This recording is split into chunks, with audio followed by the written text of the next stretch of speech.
Hello. If, for a moment, we could imagine ourselves as extraterrestrial witness and looking back on the evolution on this planet of mankind, we would see that we started out as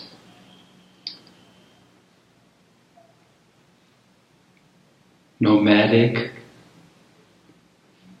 hunter-gatherers in small, loosely knit groups for many years, foraging and moving where game and water were available, shelter as well. As we transition to an agrarian paradigm, lifestyle, we needed to become more sedentary. We needed, as we learned to develop, grow, harvest,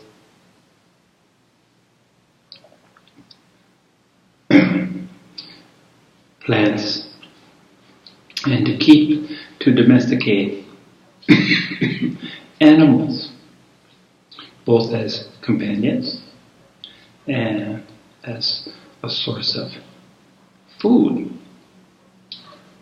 It became necessary as we form these more permanent kinds of groups that the relationships consequently became more numerous and more involved. We transitioned into a tribal existence. And this tribal existence became more and more stratified, and our position within the hierarchy was becoming more solid, without much movement, one way or the other. This offered security, it offered order, and consequent growth.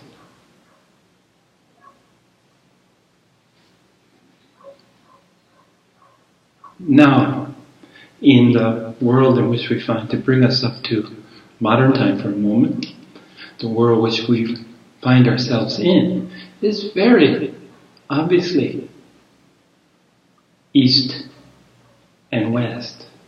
There's a north and a south sensibility, sure, has more to do with weather than social propensities. The Western world developed into more than tribal, while the East held tightly to this tribal existence.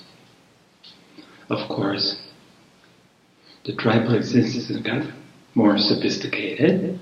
It evolved into usually authoritarian and definitely hierarchical social construct.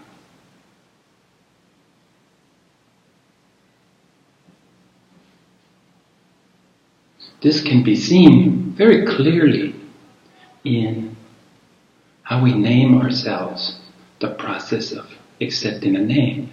In the East, as we know, the family name or the surname always come first, and then your given name.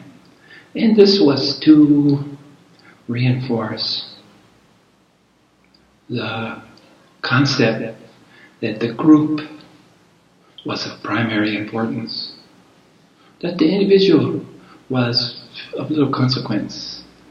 We looked at the needs, wants of the group. This culminates in, most obviously, mainland China, where we get this mind-speak concept.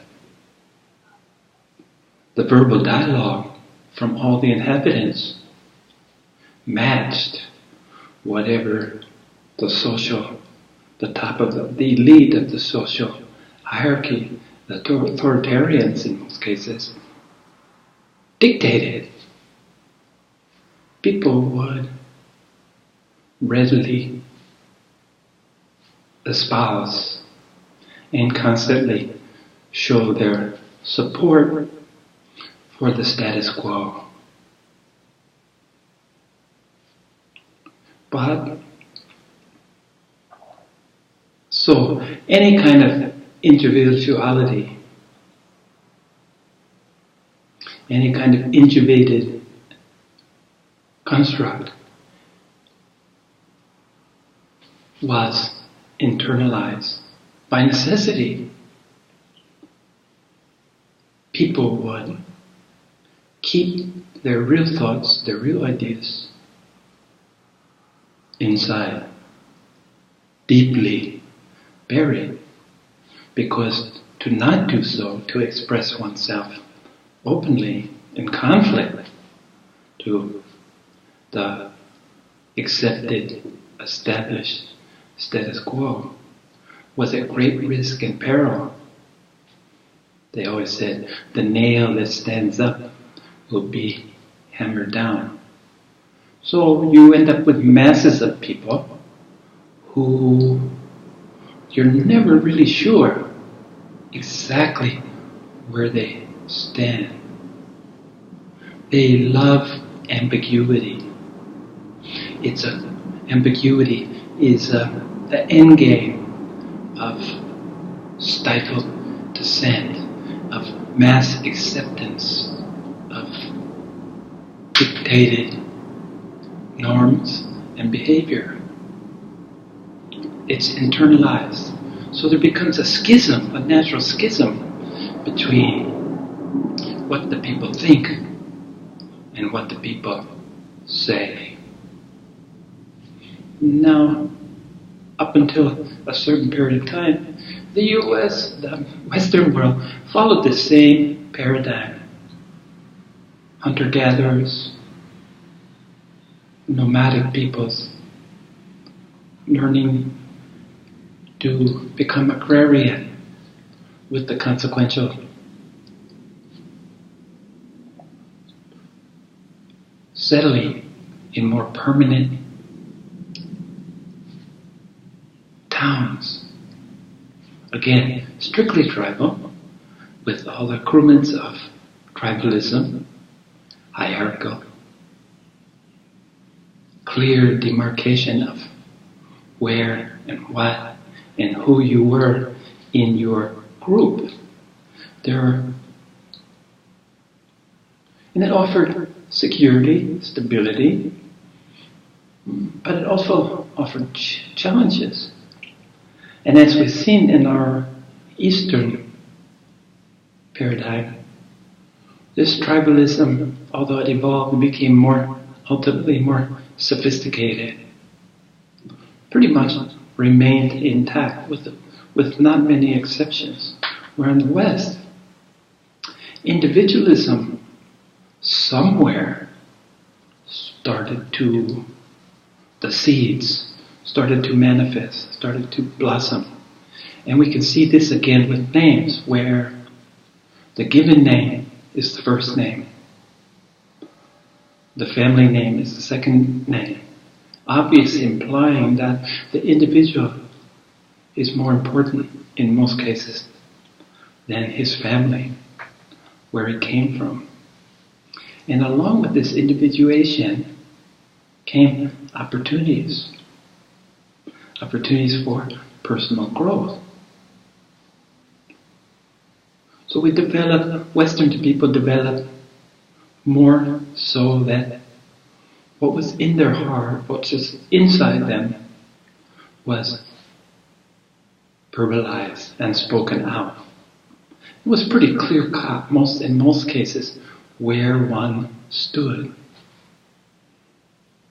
how one felt, how one thought, was pretty much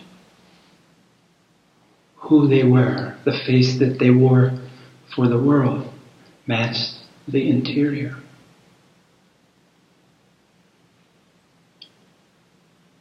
And let's stick with the Western. The Western individualism led to the idea of success, social mobility through your own efforts. You could change your social standing. You could change your position in the hierarchy. And this encouraged mercantilism, trading, learning to trade, differentiation of someone, not just simply farmer's skills, with the idea that social mobility was a big part of the impetus towards this change. Mercantilism, Industrial Revolution, all of these things led sway to perhaps the biggest change in Western society compared to the Eastern society of the same day and time, was materialism, accumulation of material goods, striving through competition to work harder or work smarter and accumulate more material possessions, riches. To continue this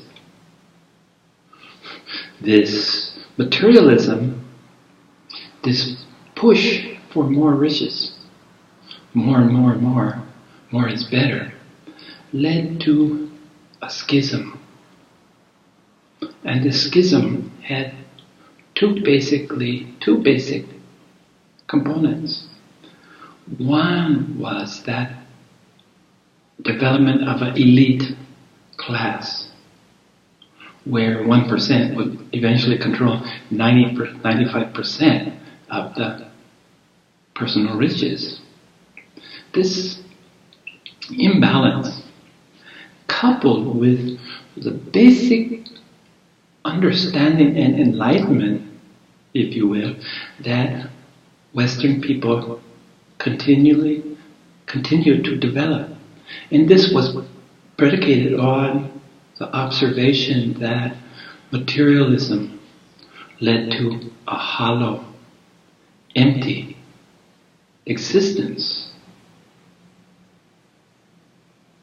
And it began the search for something else. And right now I think we're in the throes of this, where people have decided that they'd be willing to settle for less on the material plane and gain more in spiritual plane.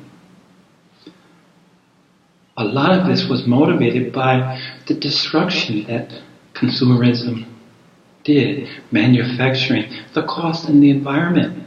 People began to understand that they were entitled, they deserved fresh water, clean area, clean air. They began to see that the cost of the industrializing, the manufacturing, and the resultant consumerism, materialism, had dire consequences for our Mother Earth. Meanwhile, back in the East,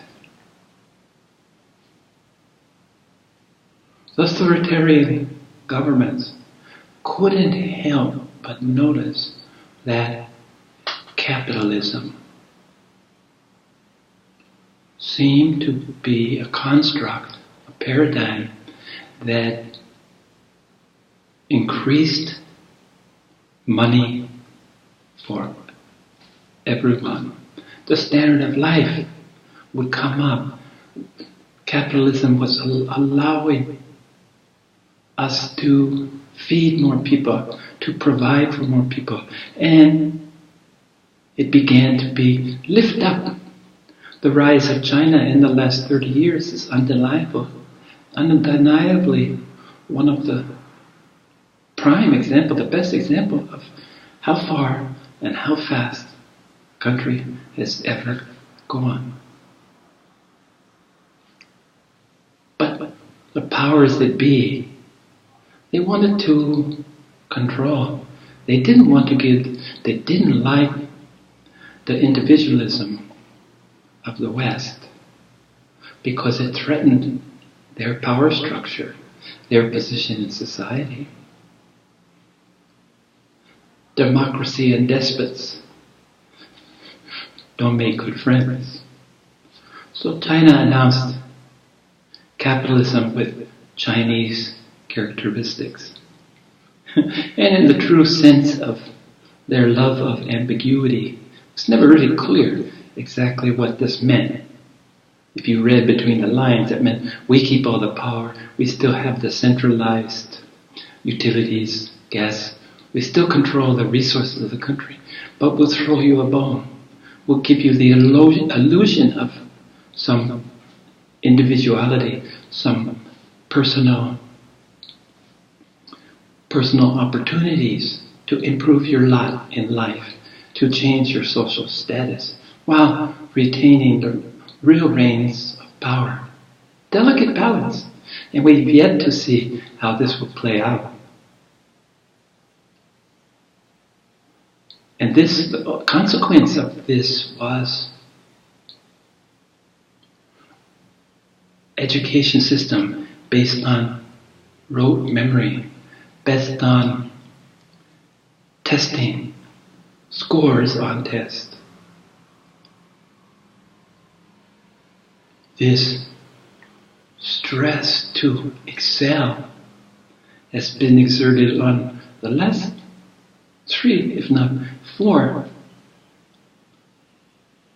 Eastern generations. Childhood in these countries is pretty miserable. It's test and pressure, competition to excel.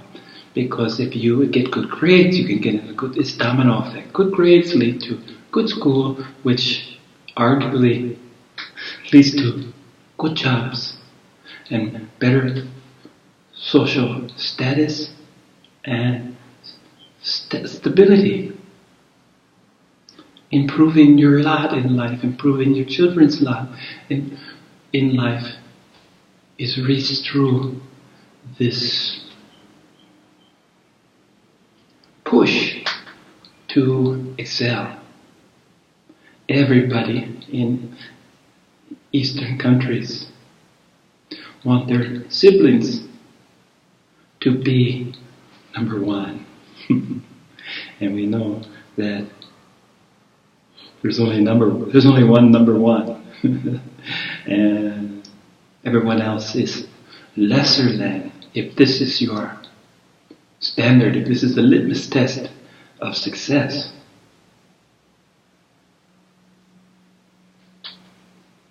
So we have the Western construct and Eastern have really separated, but we see through capitalism, through economics, the understanding of the Eastern world that perhaps apparently, on the surface, the Western world had a better solution for organizing the society, for bettering its people, allowing for social mobility and personal growth. For the Western world, the question became, at what cost? We the early part of last century, we started exporting our manufacturing to third world countries, China, India, Vietnam, because we were exporting our pollution. Manufacturing is dirty work. The environment pays a cost, pays its toll, a heavy toll. And if the environment's paying a toll, imagine the toll, the cost to humanity. So exported this manufacturing to outside, move the pollution, export the pollution, and try to begin to clean up the mess that we had made. And at the same time that this is happening, the people became more and more disenfranchised with the idea that personal wealth ensured happiness. They started to notice that the elite, the richest people, seem to be the most miserable. Number one, they're never satisfied. They always want more. It's just an endless pursuit. Number two, how do you keep what you have when everybody else wants a piece of it? This is human nature. You can watch this when someone inherits a big piece of dough, a lot of money. All the so-called friends come out of the woodwork. Everybody wants a piece. So the rich man, P-I-E-C-E, so the rich man could never have P-E-A-C-E, peace of mind. And people started to really value, Western people started to value not only a clean environment, but a cure into rampant consumerism. Their economy had switched to service, mostly service-driven sources of revenue. And they didn't offer the money that manufacturing did. But this service industry depends on consumerism. Everybody encourages you, the government encourages you to consume. If you don't consume, if you don't buy a new car, if you don't buy new computers, new clothes, all these accoutrements, the economy will go down. Meanwhile, on the other side of the ocean, in the Eastern world, because the Eastern world was rising up and they started having enough money to travel, the common man, for the first time ever in their history, was able to leave the country and travel and see alternative ways of doing things. And as the West was becoming more conscious and starting to clean up their mess, it only exasperated the people who traveled to their view coming home. And you see it with new eyes. You could see at the great cost that this 30 years of rapid evolution had cost, both to the environment and to the quality of life for the people. Now, the world doesn't change quickly, never has, never will. It takes time, mass and momentum to move, but you can feel the movement. Having lived in Asia for the last 20 years, I can feel the movement, that environmental awareness, being green, has really become a concept that people talk about. Organic food, free-range chickens, all the things that Western society has been learning to value for quite some time. Quality of life, the pursuit of peace and happiness. The Western people were learning to accept the fact that at the rate we were utilizing resources, The United States uses 45% of the resources of the world.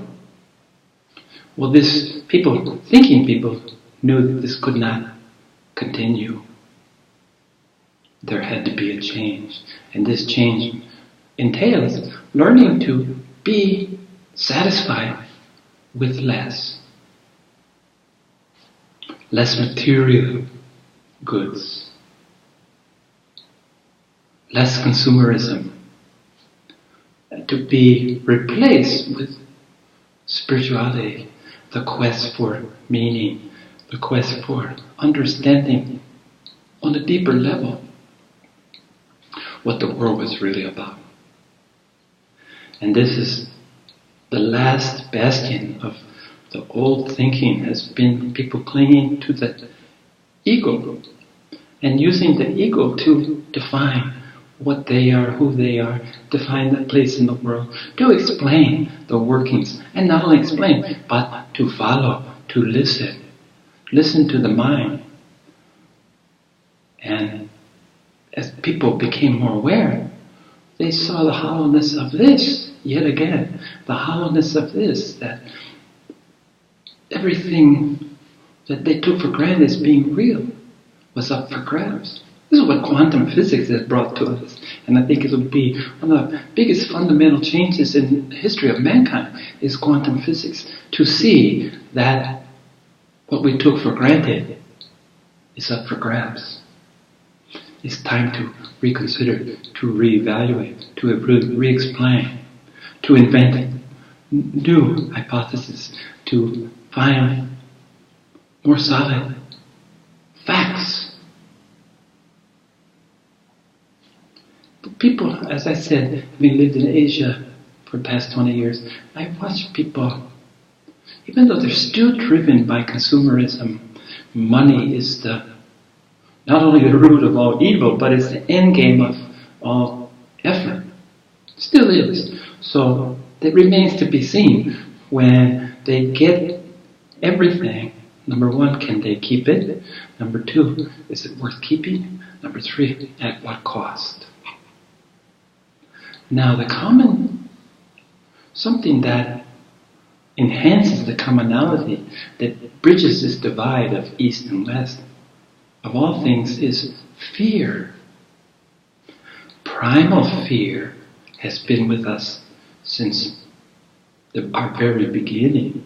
Primal fear, the fear of darkness, the fear of the unknown, and biggest and best of all, the fear of death.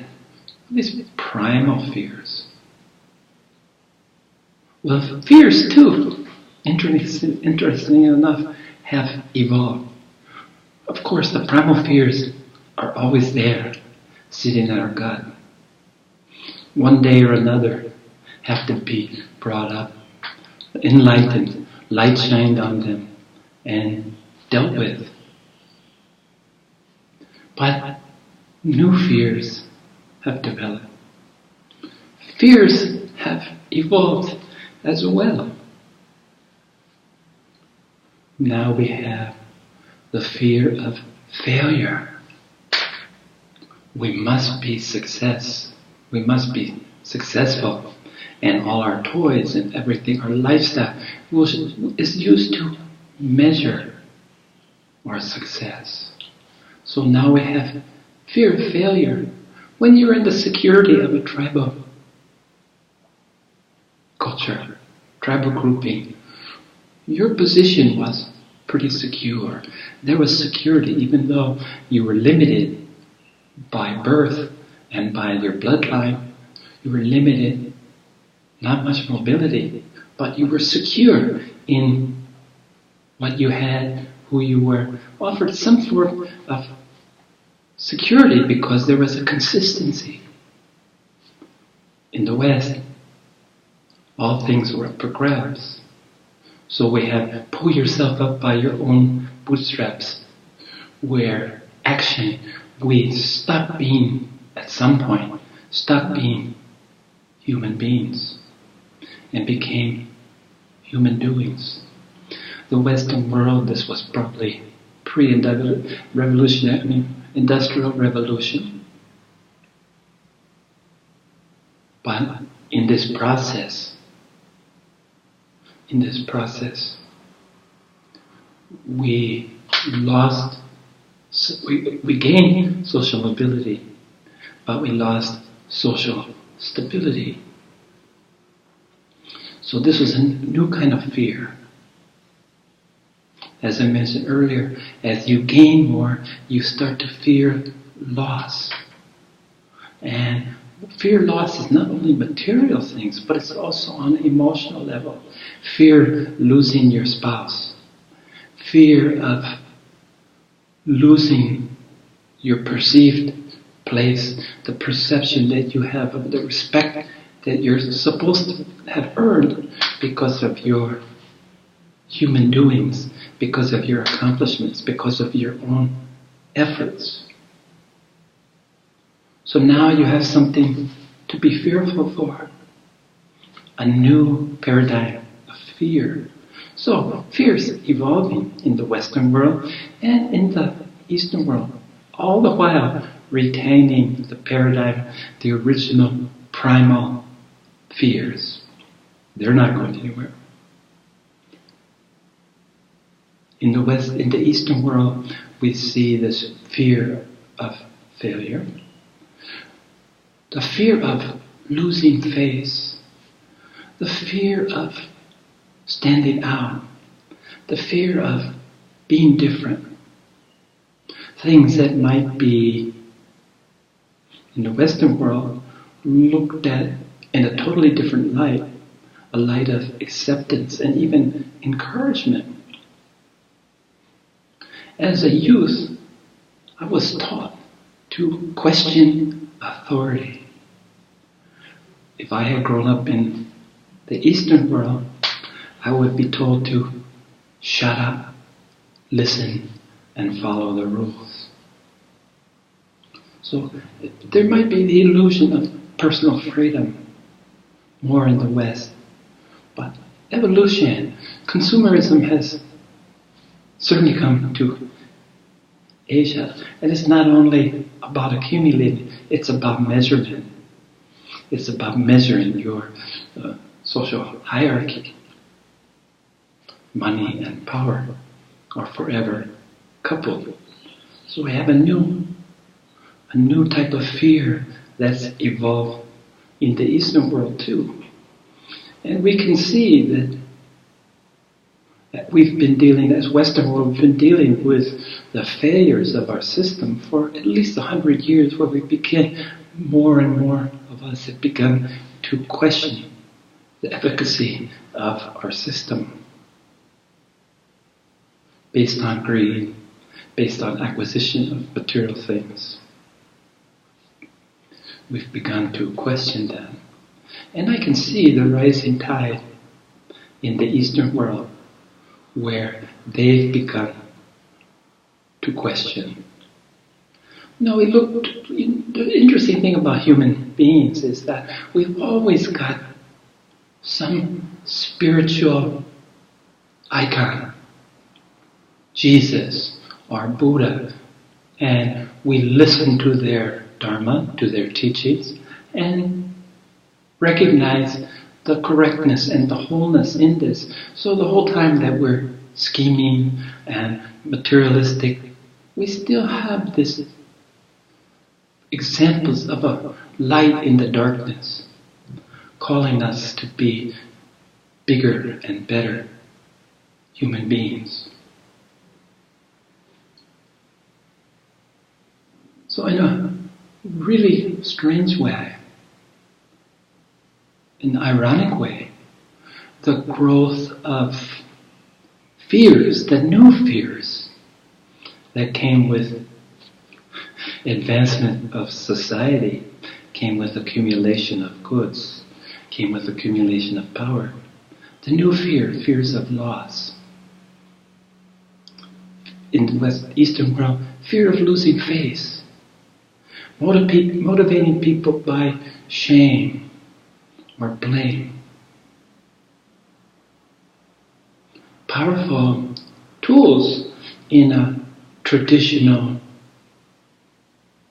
basically tribal, authoritarian hierarchical society. But as we mentioned earlier, there's billions of people with what's inside their heart is unknown. What's spoken is mind speak, just propaganda to placate the powers that be. While who knows what really lurks in their heart.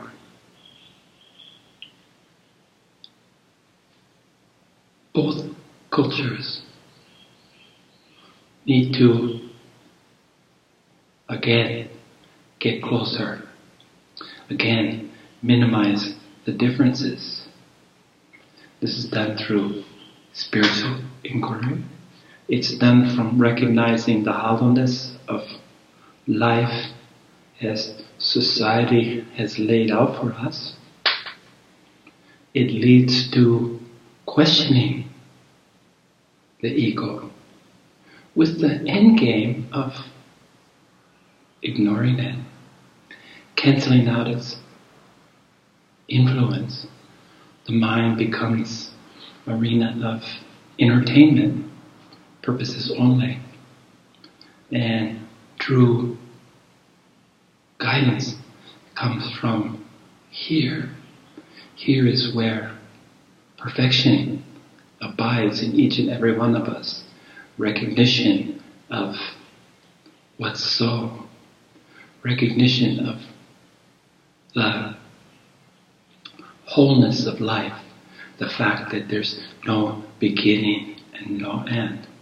And once you begin to wrap your head around this, the fear of death, to see death as an end, the fear of death has to disappear because there's no beginning and no end.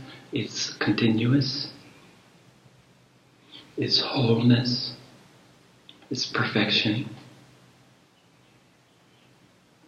And reaching this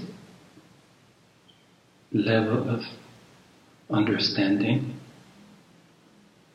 is the game, is the ultimate conclusion to who and what we are as human beings, to recognize the universality, to recognize that we all are awake. We all have been awake, we're all aware, we all have memories of what we were before we got stuck in this body. And this is really the beauty of fear.